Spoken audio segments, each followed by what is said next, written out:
Depuis ses débuts en 1966, Star Trek est une série populaire très appréciée car elle combine avec succès le fantastique et l'aventure.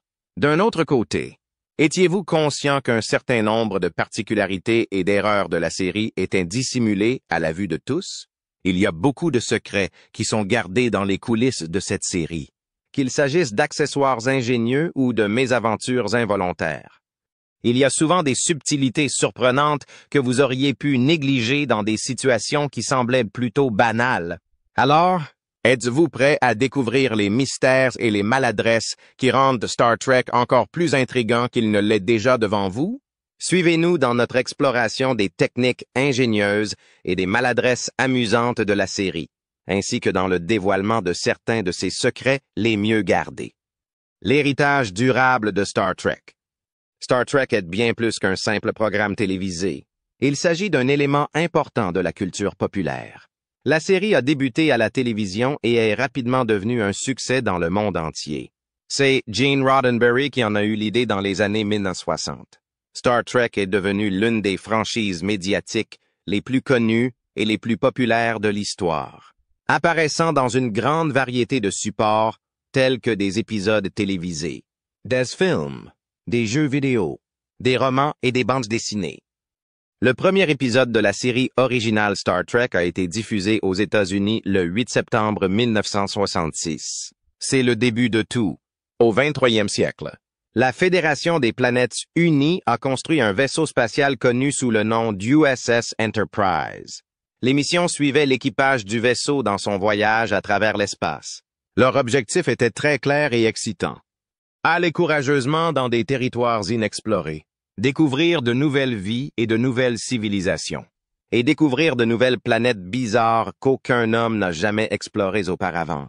Non seulement cette déclaration est devenue célèbre, mais elle a également servi de précurseur à l'excitation et à la révélation que la série était sur le point d'apporter.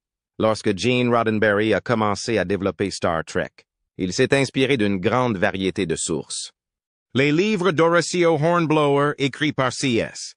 Forester. Le roman Les Voyages de Gulliver écrit par Jonathan Swift. Le film de science-fiction Planète Interdite et même des westerns télévisés comme Wagon Train ont été des sources d'inspiration pour lui. Ces facteurs ont contribué à la formation de la combinaison distinctive de science-fiction et d'exploration qui donne à Star Trek son identité propre. La popularité de la série originale a donné naissance à un monde de produits dérivés et d'adaptations qui ne cesse de croître. Après la conclusion de la première série, le récit s'est poursuivi avec la série animée Star Trek et 6 longs métrages relatant les exploits de l'équipage original. Malgré cela, Star Trek ne s'est pas arrêté là. De nouveaux programmes télévisés tels que The Next Generation, Deep Space Nine, Voyager et Enterprise ont contribué à la résurgence de la télévision dans les années 1980. Chacune de ces émissions a introduit de nouvelles personnes, de nouveaux vaisseaux et de nouvelles difficultés, étendant ainsi le monde de Star Trek encore plus loin. Star Trek a connu un nouveau départ en 2009 avec la sortie d'une série de films réimaginés se déroulant dans une époque différente, appelée l'époque Kelvin. Cette réimagination de la série a réussi à conserver l'essence de la série originale tout en attirant une nouvelle génération de fans. Ces dernières années, Star Trek a trouvé un nouveau foyer sur les services numériques de diffusion en continu, avec des programmes comme Discovery, Picard, Lower Decks et Strange New Worlds diffusés sur ces plateformes. Star Trek, par ailleurs, ne se limite pas aux aventures spatiales. En outre, elle a exercé une profonde influence sur la culture. La série originale, qui a été l'une des premières émissions de télévision aux États-Unis à inclure un casting composé de personnes de différentes races, a constitué une déclaration importante en faveur des droits civiques à une époque de changement social, en raison de l'attitude avant-gardiste adoptée pour le casting et le scénario. Star Trek est devenu un symbole d'optimisme et d'intégration. Les fans, souvent appelés Trekkies ou Trekkers, ont joué un rôle important dans le maintien de l'esprit de Star Trek pendant de nombreuses années. L'engouement pour Star Trek ne montre aucun signe de fléchissement, comme en témoigne l'existence de rassemblements et de films créés par des fans. Saviez-vous que la série a même généré sa propre langue? le Klingon, et qu'elle a été référencée et parodiée dans divers médias un nombre incalculable de fois? Cela prouve que l'effet de Star Trek dépasse largement le domaine de la science-fiction et influence notre façon de penser l'avenir et de nous situer par rapport au cosmos.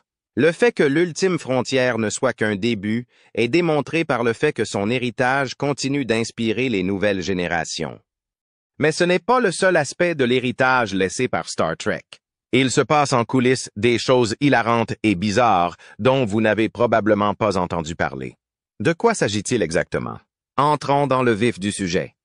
Des accessoires excentriques et des gaffes amusantes que vous n'avez pas remarquées. La série télévisée Star Trek est depuis longtemps réputée pour son inventivité, utilisant souvent des matériaux banals de manière originale. Jetons un coup d'œil à quelques informations intéressantes et divertissantes sur le programme, que même les téléspectateurs les plus assidus ne connaissent peut-être pas. Saviez-vous que les boucles de ceinture utilisées par les Klingons étaient en réalité faites de papier bulle? Il a été dit que les boucles de ceinture Klingons en question étaient fabriquées à l'aide de matériaux tels que du papier bulle. Lorsqu'il s'agit de donner l'apparence idéale à des accessoires, l'équipe de production fait souvent preuve d'imagination. Il s'agit d'une utilisation ingénieuse des ressources, à l'instar de la ceinture utilitaire que Batman portait autrefois, et qui était fabriquée à partir d'éponges. Des balles de ping-pong ont été utilisées dans la construction du Thesaurus, en tenant compte du fait que nous sommes en train de divulguer des secrets.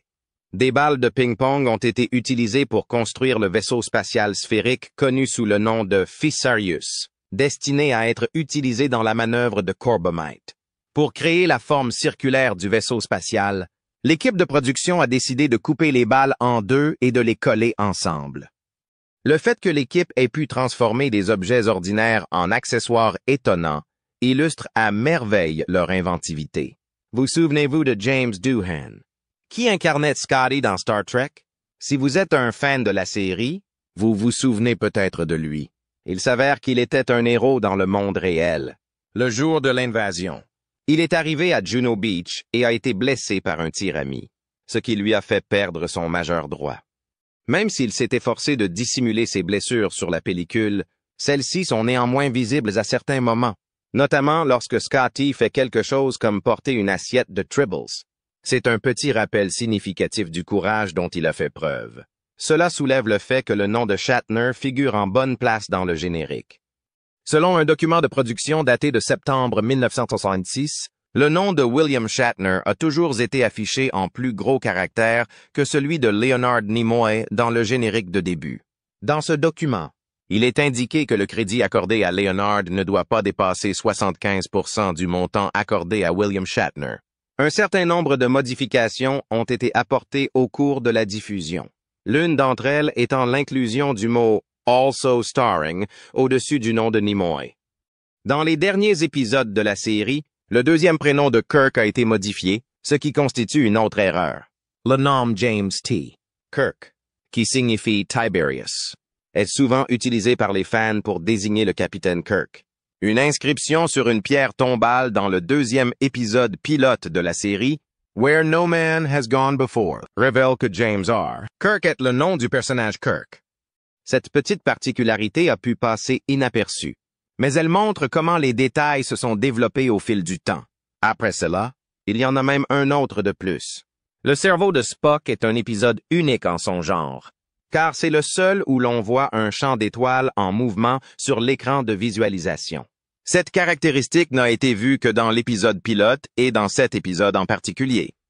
En règle générale, le champ d'étoiles est une image statique ou un effet à plusieurs couches. Dans cet épisode particulier, on a utilisé la rétroprojection pour donner l'impression que les étoiles se déplaçaient, ce qui a donné à la scène une plus grande impression de mouvement.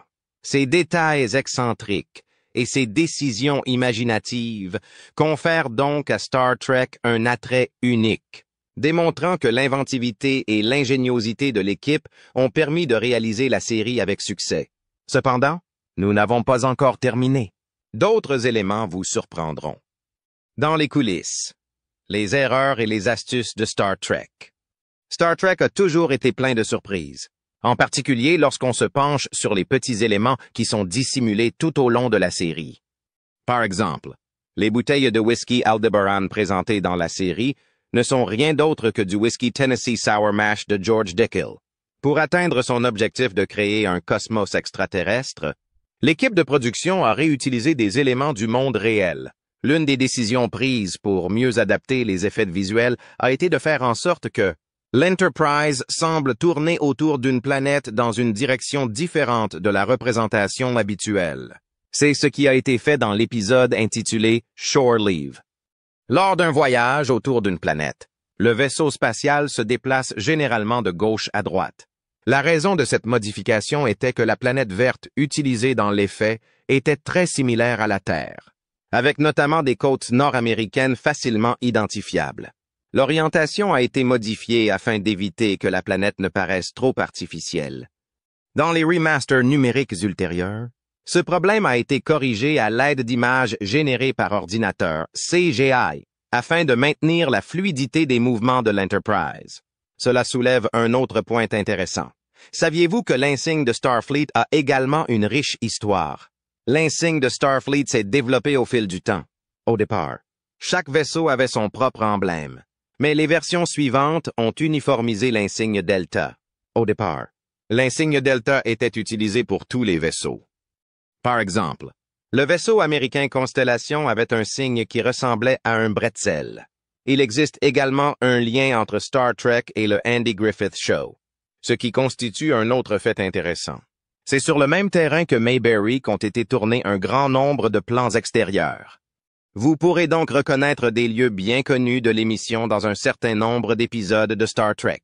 Il est possible que vous reconnaissiez certains éléments du décor classique de Mayberry si vous prêtez attention à Miri, à la ville qui est sur le point d'exister pour toujours, au retour des Archontes et à une partie de l'action.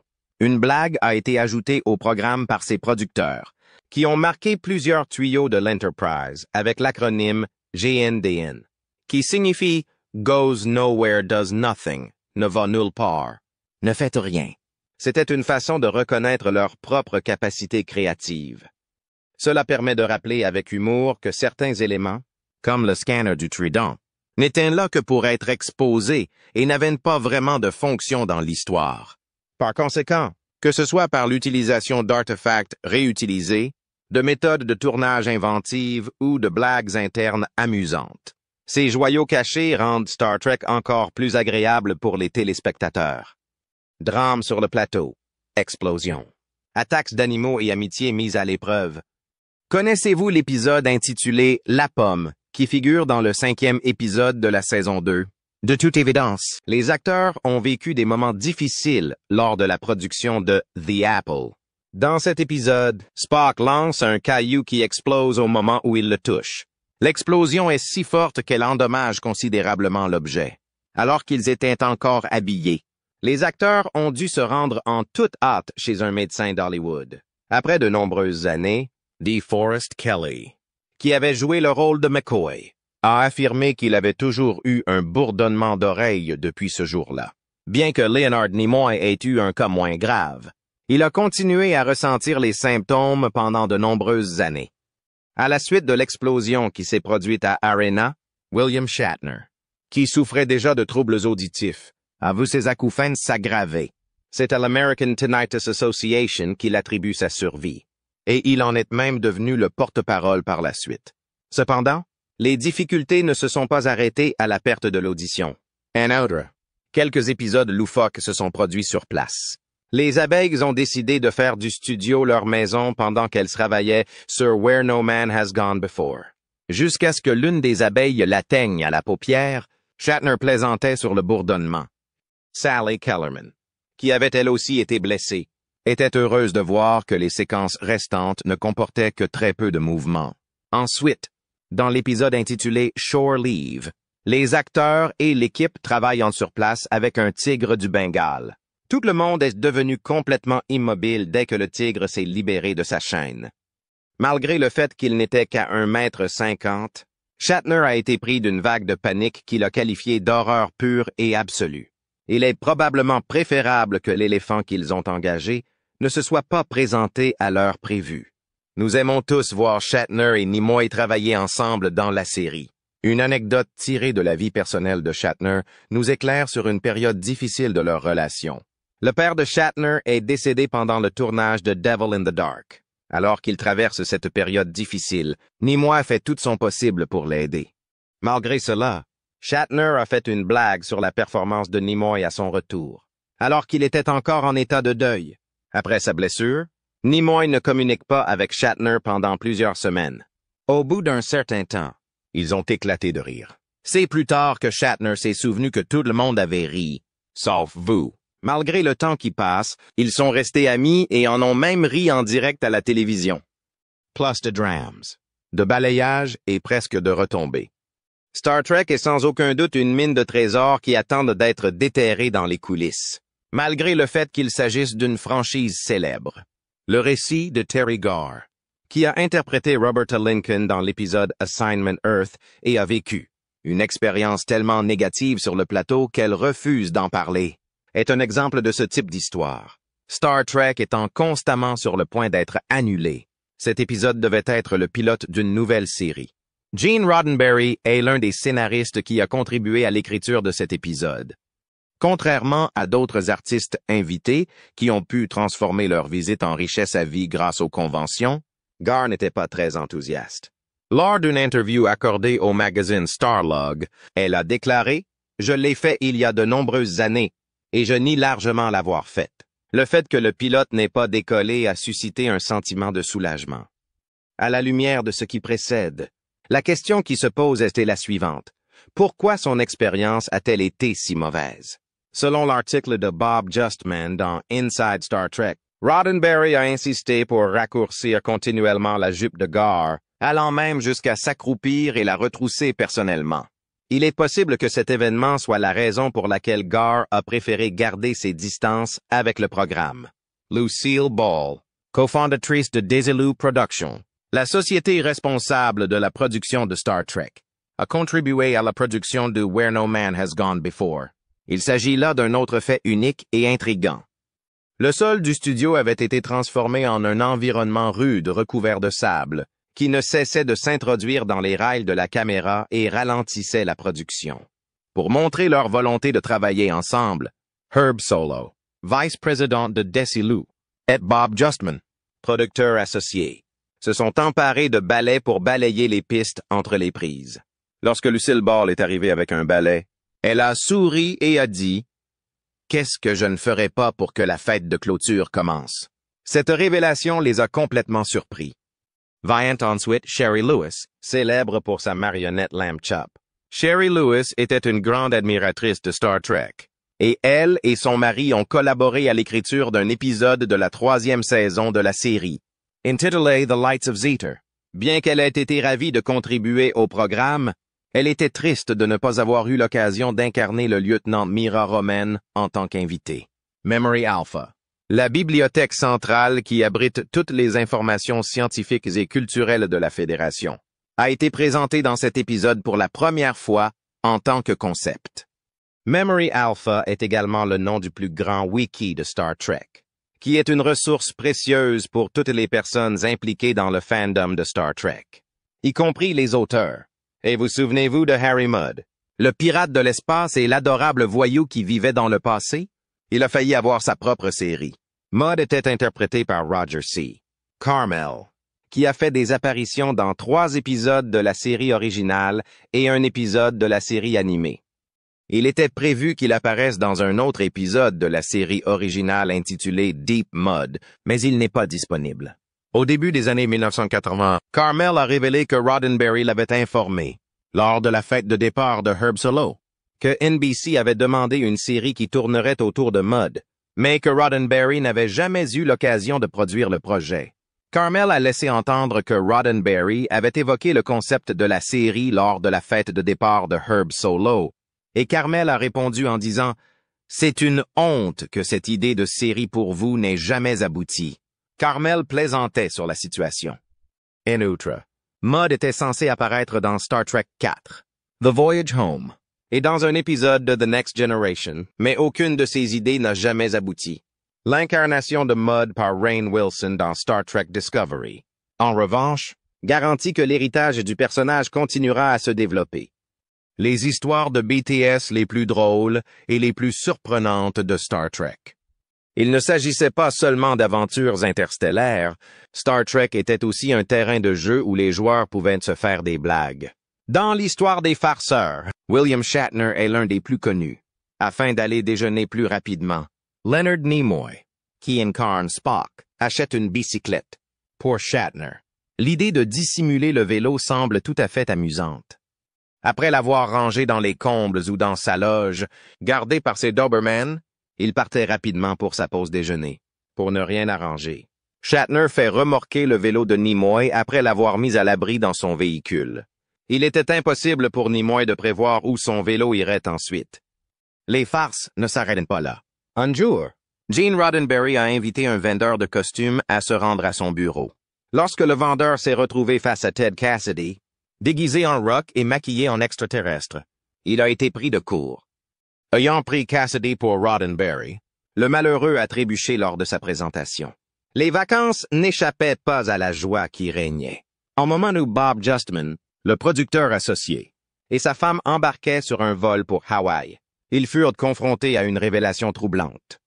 Du point de vue de la manœuvre de Corbomite, la tête de Neud était positionnée sur le siège qui se trouvait entre eux.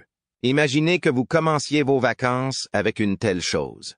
Puisque nous parlons de la manœuvre de Corbomite, saviez-vous que le père de Ron Howard était présent sur place lors du tournage du tout premier épisode régulier?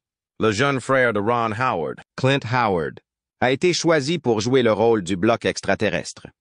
C'est à cette époque que Clint, qui n'avait que 7 ans, était accompagné de son père, Rance Howard. À quelques reprises, Rance a dû intervenir, alors qu'il voulait raser la tête de Clint. Rance a rejeté leur demande. En revanche, Rance n'a pas reculé lorsque Clint a refusé de consommer du jus de pamplemousse rose pour une scène. Il m'a dit que vous alliez consommer du jus de pamplemousse et que vous alliez l'aimer. Les hommes ont été réduits à l'état d'objet, au même titre que les femmes, dans la série. Parlons maintenant des fameux uniformes qui étaient portés avec des mini-jupes. En effet, il s'agissait d'une déclaration féministe faite dans les années 1960, malgré le fait qu'elle pouvait sembler exposante. Les mini-jupes ont été présentées comme un exemple d'option avant-gardiste pour les femmes. C'est Grace Lee Whitney, qui jouait le rôle de Janice Rand, qui en a suggéré l'idée. Le jupe short, qui est un mélange de short et de jupe à rabat, est le modèle final qui a été créé. Il s'agissait d'une déclaration de mode qui était également puissante. Cependant, l'objectivation des femmes ne s'est pas limitée aux femmes. Les hommes et les femmes ont eu leur moment de gloire, parce qu'il essayait de sauver son équipage. Le capitaine Kirk, interprété par Shatner, se retrouvait souvent nu et courtisait des femmes dans toute la galaxie.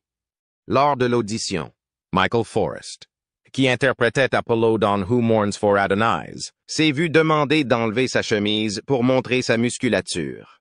Après coup, il s'est souvenu qu'on m'avait scotché la poitrine en prévision de cette émission. Pouvez-vous imaginer cela? Sur la poitrine d'un homme, ils ont appliqué du ruban adhésif à l'individu. Je veux dire, essayez. Il y a eu des moments sérieux sur le site, même s'il y a eu aussi des moments d'amusement et de jeu. Terry Garr, qui a participé à l'épisode Assignment Earth en tant que guest star, a décidé de ne pas en parler non plus. Lors d'une interview accordée au magazine Starlog, elle a déclaré « J'ai fait cela il y a de nombreuses années, et je nie en grande partie l'avoir fait. » Gene Roddenberry aurait insisté pour réduire continuellement la jupe de Garr, allant même jusqu'à s'accroupir et la retrousser personnellement. Comme l'a dit Bob Justman, il n'est guère surprenant qu'elle ait voulu l'oublier. Dans le même ordre d'idées, Sherry Lewis, la célèbre marionnettiste et ventriloque dont on se souvient surtout pour son interprétation de Lamb Chop, était également une fan de Star Trek. En collaboration avec son mari, elle a écrit l'épisode intitulé « Les Lumières de Xitor ». Elle était ravie de faire partie du programme, même si elle n'a pas eu l'occasion d'être guest star comme elle le souhaitait. L'idée de la mémoire alpha, qui est la bibliothèque centrale des connaissances de la Fédération, a été présentée dans cet épisode. En raison de la grande popularité de cette idée, elle a été choisie comme nom du wiki définitif de Star Trek, qui est utilisé à la fois par les fans et les auteurs. d'autres bêtisiers de Star Trek et des gaffes en coulisses. Même les émissions les mieux réalisées ont leur lot d'erreurs. Mais Star Trek nous a offert un grand nombre de moments mémorables. Les fans ont peut-être manqué certaines des bévues amusantes et insolites qui ont été commises tout au long de la saison. En voici quelques-unes. Il est révélé qu'une ombre de micro-perche fait une entrée furtive dans l'épisode intitulé Charlie X. On peut voir un léger bout gris du micro-perche se glisser dans l'image lors de la confrontation entre Charlie et Rand qui a lieu dans le couloir. Il est rare que l'appareil fasse une apparition inattendue, ce qui rappelle que les erreurs sont toujours possibles, même dans le futur. Lorsque nous passons à Where No Man Has Gone Before, nous rencontrons un problème de décor plutôt humoristique. Quelques pièces de tuyauterie et de gréement peuvent être aperçues devant la console de la passerelle lors d'une scène où le timonier, Gary Mitchell, fait une remarque à propos de Sally Kellerman. Cet aperçu des coulisses révèle que tout n'était pas aussi parfait qu'il n'y paraissait. Ensuite, dans l'épisode de Galileo 7, on voit l'extérieur de la navette pendant un court instant. L'image tremble, et on peut voir une barre d'obscurité derrière Leonard Nimoy, ainsi qu'un scintillement du décor qui l'entoure complètement. L'illusion est brisée par cette révélation involontaire qui démontre clairement la quantité de travail nécessaire à la création de ces paysages spatiaux. L'épisode Errand of Mercy comporte également des moments humoristiques qui n'étaient pas censés être drôles. Lorsque Nimoy est attaqué par les Klingons, le plancher derrière lui sur la passerelle s'avère être découvert, le bois étant révélé. Une partie du processus de construction de la série est révélée par le fait qu'il est évident que la peinture a été négligée dans ce segment particulier. Une grande scène de Spock peut être vue dans l'épisode Amok Time, dans lequel il entre dans un état méditatif connu sous le nom de Placto. Leonard Nimoy, quant à lui, peut être vu en train d'attendre avec les mains derrière le dos dans le grand angle. Il s'agit d'un détail mineur mais notable qui rompt le charme de la concentration sérieuse de Spock. Une autre bizarrerie qui se produit en coulisses est provoquée par le pandémonium de The Changeling. Lorsqu'un éclair vert frappe l'Enterprise, la méthode traditionnelle consiste à secouer la caméra pour simuler une calamité. Un élément de réalisme involontaire est introduit dans le scénario par le fait que la console de pilotage est soulevée du sol dans ce cas particulier. Au cours d'un petit conflit privé, nous nous retrouvons sur la planète primitive de Neural. Cependant, un détail inattendu est introduit. Au cours du dernier acte, alors que Nonna est attaquée par des figures tribales, on aperçoit parfois Los Angeles dans un arrière-plan brumeux. Le contraste est saisissant entre cette métropole contemporaine et le cadre de l'épisode, y compris un élément qui n'était pas prévu dans la situation. Un autre épisode, intitulé « Le cerveau de Spock », met en scène un malheureux dysfonctionnement de la garde-robe. Les vêtements redessinés utilisés par Starfleet étaient plus confortables. De plus, dans l'une des scènes, le gain de William Shatner, qui lui serre l'estomac, est clairement visible sous sa chemise. La difficulté de s'adapter à de nouvelles tenues est illustrée de manière humoristique par ce dysfonctionnement de la garde-robe, ce qui ajoute à l'amusement. Il est possible que vous ayez besoin de faire une pause afin de pouvoir rire un bon coup la prochaine fois que vous regarderez cet épisode. Le monde imparfait mais fabuleux de Star Trek. Cela peut surprendre, mais le programme a en fait économisé du temps et de l'argent en réutilisant des séquences. Imaginez-vous en train de regarder un épisode tel que The Way to Eden lorsque vous réalisez soudain que l'insigne du capitaine Kirk se trouve sur le mauvais côté de sa chemise. La raison en est que la photo a été inversée. Elle a été tirée d'un épisode précédent intitulé « Let That Be Your Last Battlefield », que ce soit votre dernier champ de bataille, et a été placée dans un contexte différent. Ce n'est pas très astucieux, n'est-ce pas? Mais ce n'est pas tout. La production d'une série télévisée coûte cher. L'équipe de Star Trek a également dû faire preuve d'ingéniosité pour maintenir des budgets raisonnables. Ils ont recyclé des séquences entières, ainsi que des plans de réaction et des gros plans des boutons. Mais il y a eu des moments où c'était un peu trop flagrant. Dan's wink of an eye. Scotty entre dans son journal de bord. Les mouvements de ses lèvres ne correspondent pas à la conversation, si on les examine attentivement. En outre, sa coiffure diffère de celle que l'on voit tout au long du programme. Pourquoi? parce que ce moment est tout droit sorti de l'émission The Empath. Dans ce scénario précis, il y a un nouveau personnage au poste d'Uhura. C'est une erreur!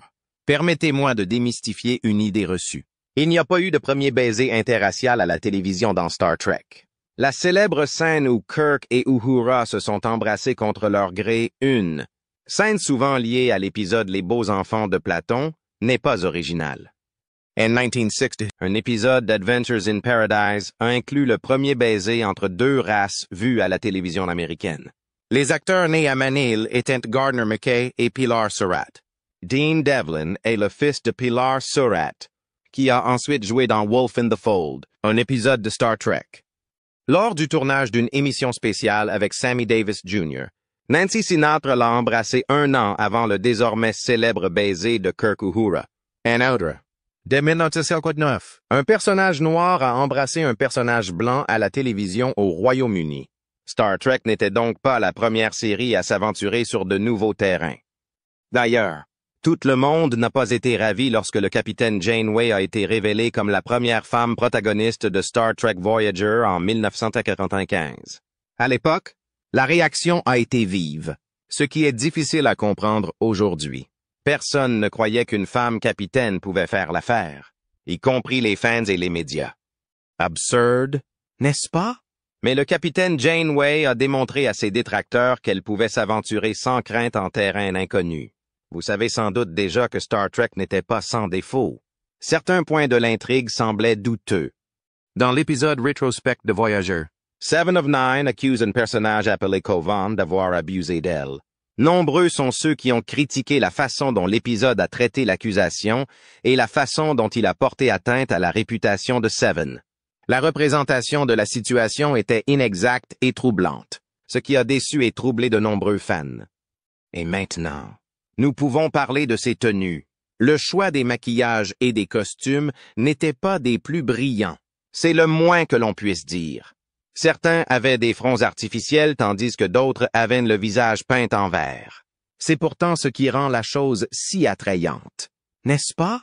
Tant que nous pouvons rire des prothèses douteuses, nous pouvons encore apprécier le programme pour ce qu'il est devenu. Puisque nous parlons de favoris, nous devrions faire une pause pour rendre hommage au capitaine Jean-Luc Picard de The Next Generation. Vous n'êtes pas le seul à adorer Picard. Il a incarné les Trekkies pour une toute nouvelle génération de fans. L'alchimie entre les acteurs, notamment Patrick Stewart, Data, Deanna Troi, Worf et Geordi, était fantastique, et Stewart ajoutait un talent unique au rôle. La déception ressentie par les fans lors de la démission de Picard est compréhensible. Aucune autre série Star Trek n'a réussi à capturer l'essence de cet équipage comme elle l'a fait. Nous présentons aujourd'hui quelque chose de passionnant. Certaines des technologies de Star Trek ont porté leurs fruits. Vous souvenez-vous du traducteur universel? Aujourd'hui, il existe des oreillettes capables de traduire les langues au fur et à mesure que l'on parle. Même des idées comme le voyage dans le temps et les nouvelles découvertes cosmiques comme la matière noire et l'énergie noire, qui sont compatibles avec le canon de Star Trek, sont étudiées par les scientifiques. À mesure que les concepts fantastiques de Star Trek se concrétisent, on ne peut s'empêcher de s'interroger sur la part de vérité de la science-fiction. Star Trek a recyclé des interprètes aussi bien que des décors, ce que vous ne saviez peut-être pas. Mark Lenard en est un exemple exemplaire. Dans cet épisode, il a interprété 3 races extraterrestres différentes. Les Vulcains, les Romuliens et les Klingons. Après avoir fait une apparition en tant que commandant romulien, il a repris son rôle de Sarek, le père de Spock. Même